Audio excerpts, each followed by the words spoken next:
తెలంగాణ తొలి సీఎం కేసీఆర్ పేరు వింటేనే రేవంత్ భయపడుతున్నారా? ప్రతి సభలో గులాబీ బాస్ పేరు లేకుండా ఎందుకు మాట్లాడలేకపోతున్నారు? బీజేపీ సైతం బీఆర్ఎస్ అధినేత పేరు పలకనిదే ప్రసంగం మొదలుపెట్టలేకపోతోందా? ప్రజల గుండెల్లో ఉన్న కేసీఆర్ ను చెరిపేందుకు వారి ప్రయత్నాలు ఫలించడం లేవా?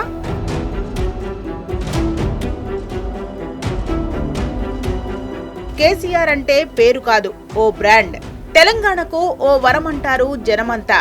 అందుకే అంటారు, తెలంగాణలో హనుమంతుడి గుడి లేని ఊరు లేదు, కేసీఆర్ సంక్షేమం అందని కుటుంబం లేదని. అంతలా ఆయన ప్రజల హృదయాల్లో నిలిచిపోయారు. ప్రజలకు ఏం కావాలో ఆయనకు తెలుసు. పింఛనిచ్చి అవ్వాతాతలకు పెద్ద కొడుకయ్యాడు.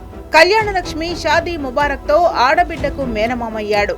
కేసీఆర్ కిట్ తో పిల్లలకు తాతయ్యాడు. రైతు బంధుతో రైతు బాంధవుడయ్యాడు. ఇలా ఒకటి కాదు, రెండు కాదు, ప్రజలు అడగకుండానే కంటికి వెలుగై తెలంగాణకు పెద్ద దిక్కుగా నిలిచారు. అలాంటి కేసీఆర్ ను ప్రజల నుంచి వేరు చేయటం ఎవరి తరం కాదు.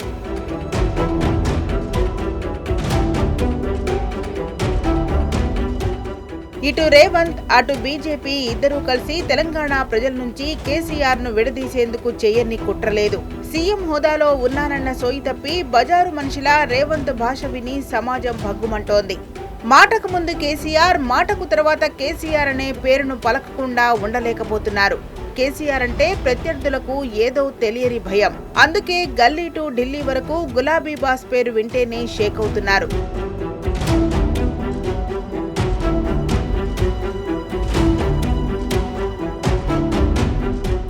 సింహం లాంటి కేసీఆర్ సహనాన్ని రేవంత్ పరీక్షిస్తున్నారు. ఆయన గర్జిస్తే ఆ సౌండ్కే హస్తం సర్కార్ నుంచి ఒక్క మాట అంటే ఒక్క మాట కూడా సమాధానం ఉండదు. అసలు కేటీఆర్, హరీష్ రావు లాంటి లీడర్లకే ఆన్సర్ ఇవ్వలేకపోతున్న కాంగ్రెస్ ప్రభుత్వం బీఆర్ఎస్ అధినేత మాటలను తట్టుకుంటుందా? గజ్వెల్లో కాంగ్రెస్ గూండాగిరి చేసినా గులాబీ బాస్ సహనంతో చూస్తున్నారంటే ఆయన మంచితనాన్ని చేతగానితనంగా చూడొద్దు. కారు బాస్ ఒక్క పిలిపిస్తే చేయి పార్టీ ఆఫీసులు ఉంటాయా? ఆయన సహనాన్ని పరీక్షించొద్దని పొలిటికల్ విశ్లేషకులు సైతం అధికార పార్టీకి హెచ్చరిస్తున్నారు.